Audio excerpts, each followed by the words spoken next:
Parang kailan lang. Nagsimula ako, halos walang maniwala sa akin kasi motor lang yung dala ko. And lahat ng kaibigan ko pinagtatawanan ako kasi wala pang networking company na meron taga Bicol na kumita. Pero after 4 years, sobrang grabe ng blessing na binigay sa akin. 4 years, 4 na sasakyan. First car ko is Honda Civic, second car ko is Montero Sport, third car ko is sobrang wapo ng sasakyan kasi 2-door siya na Accord na kung nanonood ka ng Fast and the Furious, halos magkamukha yung sasakyan na yun. Pang fourth car ko, normally halos ito yung nagiging ultimate goal eh. Fourth car ko is Hummer.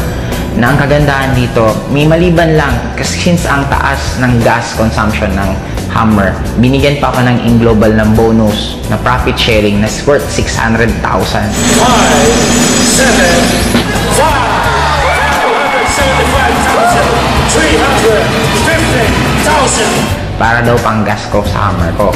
And ang pinaka naging blessing sa akin this year, kasi binigay pa sa akin ng AIM, yung isa sa pinaka-pangarap ko, yung makakita mismo ko at makahawak ng snow.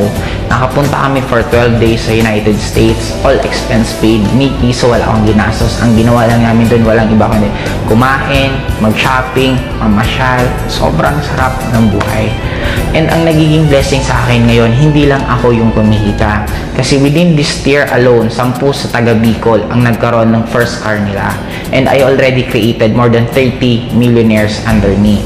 Ang isa sa pinaka-nasarapan ko sa AIM Global, kung ako tatanungin mo bakit AIM Global ang kinakareer ko, kasi ang dami kong choice kung ano yung pwede kong gawin na opportunity or pwede kong anong gawin na ibang bagay.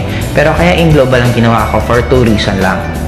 Number 1, kikita ka ng sobrang daming pera in a short span of time. Right now, I'm already earning 7 figures per month. And by next year, I'm sure kikita ako ng nasa 8 figures per month. Ang pinaka-bottom line sa akin, hindi lang yung pera, pero yung magkakaroon ka ng lots of time para i-spend mo sa loved ones mo. Kasi for me, yun naman talaga ang pinaka-essence ng buhay. Money, importante, pero ang pinaka-importante sa lahat is hindi ka mawala ng time para sa loved ones mo.